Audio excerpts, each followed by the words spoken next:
Hey guys, it's Jimmy Pat. I hope you guys are having a beautiful day. Today, this video is going to be about intermittent fasting. Because you guys always ask me about intermittent fasting. Always, which is fine. Because intermittent fasting is life.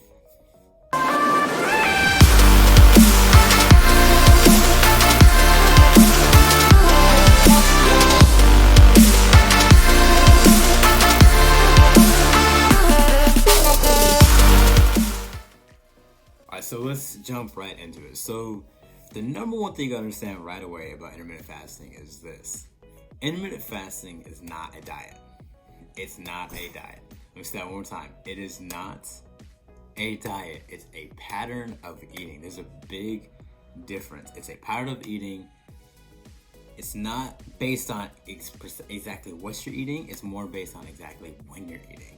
So the number one thing you gotta understand about intermittent fasting, like I said, it is a pattern of eating.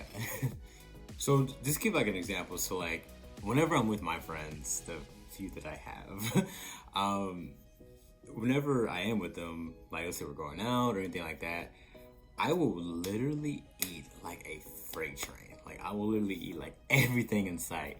Why I can do that and still stay relatively lean is pretty straightforward. So I obviously do intermittent fasting. So, and I also plan out those days. So I know when I'm gonna go crazy. Like there's no mystery. If I'm going out with my friends, I'm probably not gonna stop myself from eating everything in sight. So I always plan accordingly. And two, like I said, I do intermittent fasting. So to be more specific about it, so I have 8-hour eating windows, and then I fast for 16.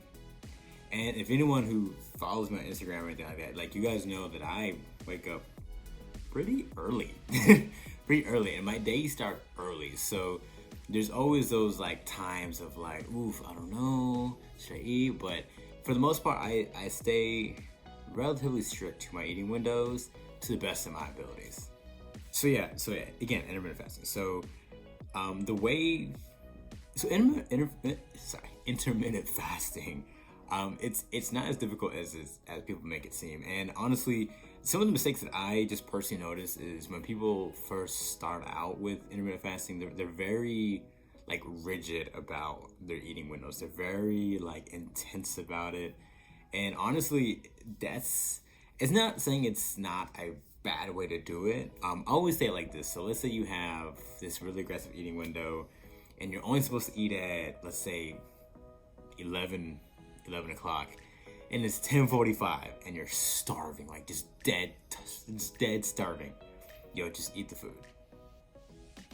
Okay, just eat the food. It's okay.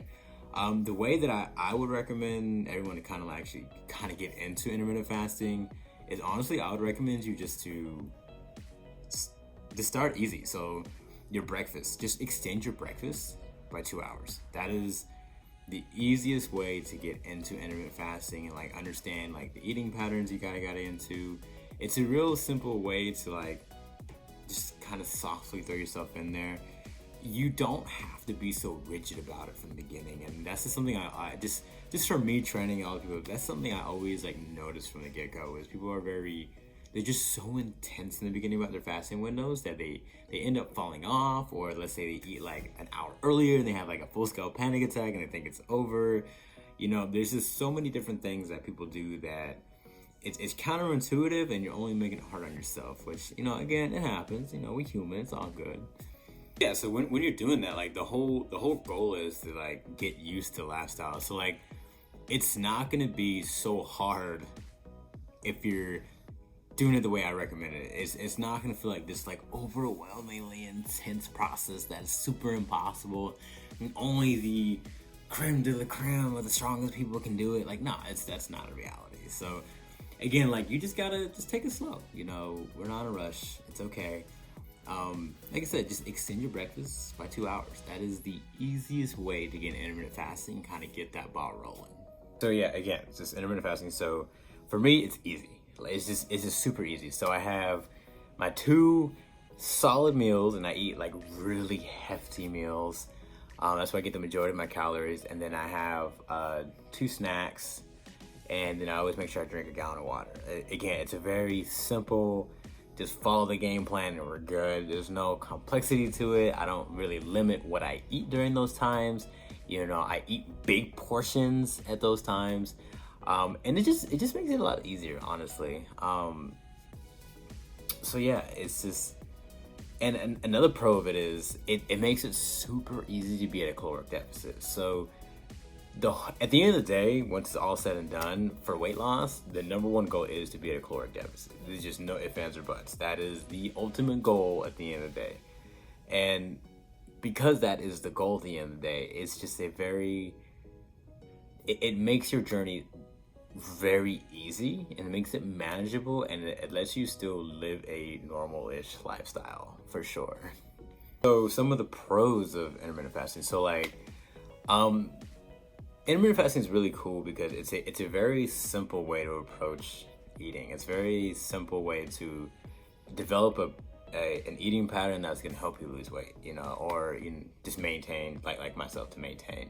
So it's easy to follow. It makes sense. It's something that logically makes sense, and it's a lot easier than the byproduct of eating 3 or eating 5 X amount of meals a day. So like when I competed, like I used to carry around food everywhere. You know, I did the whole 9. Like I went for it, and you know, obviously I got results doing that. But again, like it's just not.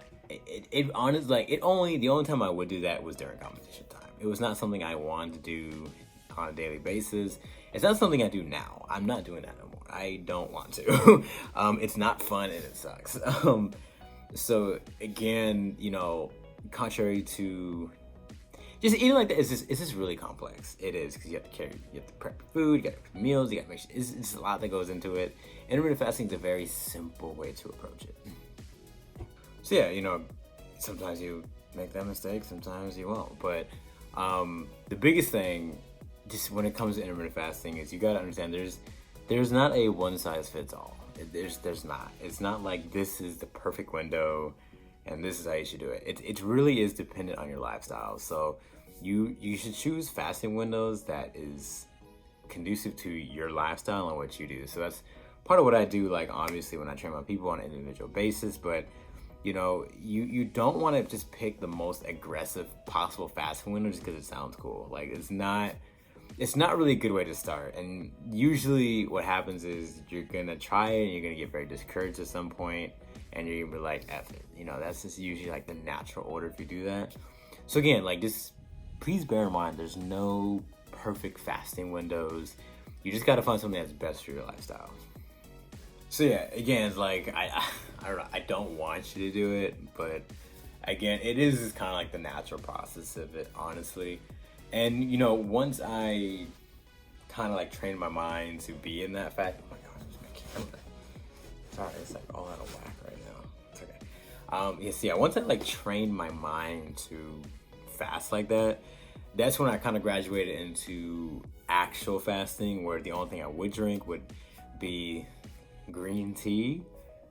That's the only thing I really did drink, or water. That was essentially it. I mean, you can drink black coffee too, but really it was just green tea. Sometimes mainly water. But just to be clear, you can't do black coffee too. I don't drink coffee personally, so like it's not my world. Sorry. But honestly, like just to be 100% transparent, so like yes, you technically shouldn't do that on a fast, because technically if you are fasting and you drink a 0 calorie carbonated drink, or let's say BCAAs or anything that has sweetener in it, you are technically breaking your fast. But to be honest, when I started with intermittent fasting, this is like literally how I made it through. So I would do my fast, you know, I would fast. And instead of me, you know, restricting all, like, obviously I didn't eat like foods or anything like that, but I did drink like iced teas and stuff like that. Like that's how it started. At the time, I didn't realize that it wasn't the right way to do it, but I will say this: it did allow me to do like longer periods of extended fasting, and I don't know, in my mind it was working and the results were showing, so I was like, oh, it's cool. So So I'm coming at you two different ways. Like I want you to make that mistake, but then I don't want you to make that mistake. So just be mindful that just because it's a 0-calorie carbonated drink, that does not mean it's not gonna mess up your fast, because it will. I'm sorry. I know it's good. I get it, but it is what it is. So yeah, again, just try to remove the rigidity of that. You know, try to remove the super intense, oh no, it's over if I mess up. Like, try to eliminate that, and I promise you it's gonna come to you a lot easier.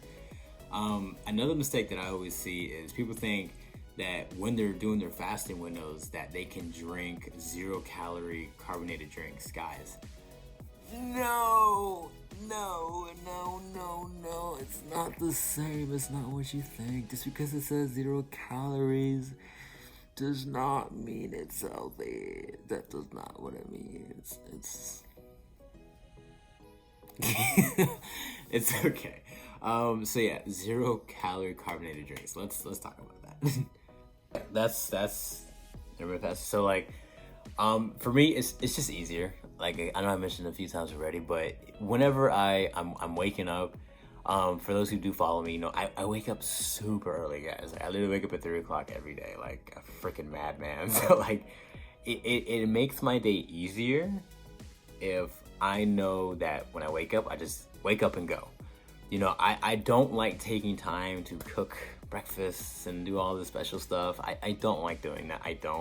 I prefer just to be on the go. I prefer just to keep moving. It's just a lot easier and it's more manageable for my lifestyle to do that. There's no confusion. I just keep it going. And like I said, at the end of the day, it's just a great way. All intermittent fasting is, and again, there's multiple ways to do intermittent fasting. I mentioned mine earlier in the video. You can try mine if you like. But again, number one thing is there's no cookie cutter way. There's multiple ways to do it. But it really helps put you at that caloric deficit, which is the goal at the end of the day. Point blank period. It's manageable. It's not as rigid with restrictions what you can eat. You can just enjoy yourself.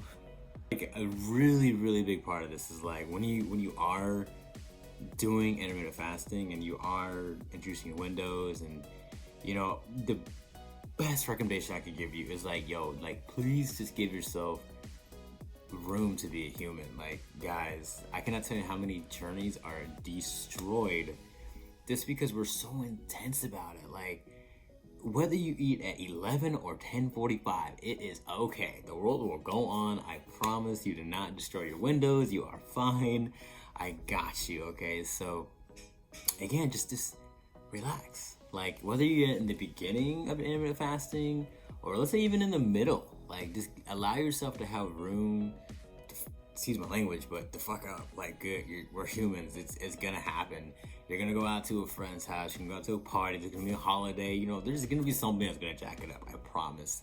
Just give yourself a little room just to breathe, guys.